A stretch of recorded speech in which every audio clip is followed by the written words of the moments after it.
2025 मध्ये भारतावर आणखी एक मोठा व्हायरसचं संकट येऊ शकते का? कोरोना व्हायरस नंतर आता HMPV नावाचा एक नवीन व्हायरस चर्चेत आहे. हा व्हायरस भारतात आला तर काय होईल? आज आपण याच्याबद्दल सविस्तर माहिती देणार आहोत. HMPV म्हणजे मेटानिमोनिया व्हायरस. हा व्हायरस मुख्यतः श्वसन मार्गावर परिणाम करतो. लहान मुलं, वृद्ध लोक आणि ज्या लोकांची प्रतिकारशक्ती कमी आहे त्यांच्यासाठी हा आर्थिक धोकादायक ठरतो. या व्हायरसची लक्षणं कोणती आहे ते पाहूया. सर्दी, खोकला, ताप, श्वास घेण्यात त्रास आणि गंभीर केसमध्ये न्यूमोनिया होऊ शकतो. कोरोना सारखाच हा देखील श्वसनाद्वारे पसरतो, म्हणजेच खोकल्याने, शिंकल्याने किंवा संक्रमित पृष्ठभागाला स्पर्श केल्याने होऊ शकतो. जर हा व्हायरस भारतात आला तर त्याचा परिणाम किती मोठा असेल, चला विचार करूया. आरोग्य व्यवस्थेवर ताण.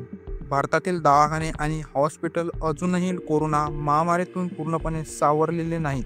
जर HMPVचा मोठ्या प्रमाणावर प्रसार झाला तर हॉस्पिटलमध्ये प्रचंड ताण येईल. शाळा आणि सार्वजनिक ठिकाणं बंद होऊ शकतात. लहान मुलं या व्हायरसला अधिक बळी पडतात, त्यामुळे शाळा, बालवाड्या आणि खेळण्याचे मैदान बंद करावे लागू शकतात. सध्या HMPVवर कोणतीही लस किंवा ठोस औषध उपलब्ध नाहीत. अशा परिस्थितीत लसीकरण मोहीम जलद राबवावी लागतील.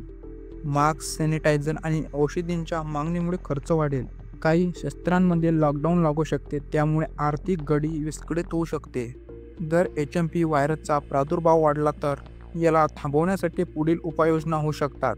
1. प्रसार थांबवण्यासाठी मास्कचा वापर. Social distance. सार्वजनिक ठिकाणी मास्क वापरणं तर अनिवार्य होऊ शकतं.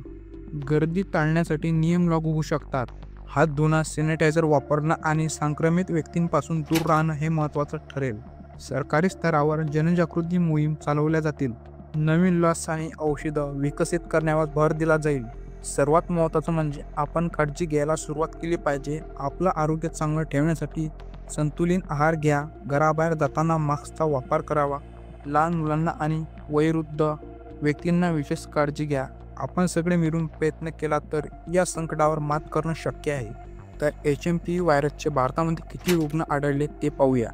नागपूरमध्ये 2 रुग्णांची नोंद झाली, तर बँगलोरमध्ये सुद्धा 2 रुग्णांची नोंद झाली. चेन्नई आणि सेलममध्ये प्रत्येकी 1 रुग्णांची नोंद झाली. अहमदाबादमध्ये सुद्धा 1 रुग्णांची नोंद झाली. म्हणजेच भारतामध्ये HMPVचे 7 रुग्ण आढळले आहेत. केंद्रीय आरोग्य मंत्रालयाने परिस्थितीवर सध्या लक्ष ठेवले असून सध्या चिंता करण्याची गरज नसल्याचे सांगितले आहे. तर मित्रांनो, HMPV व्हायरस भारतात आला तर आपण सज्ज राहणं गरजेचं आहे. तुम्हाला या व्हायरसविषयी आणखी काही माहिती हवी असेल तर कमेंटमध्ये नक्की सांगा. हा व्हिडिओ जास्तीत जास्त लोकांपर्यंत पोहोचवा, कारण माहिती शेअर करणं हेच आपलं पहिलं शस्त्र आहे.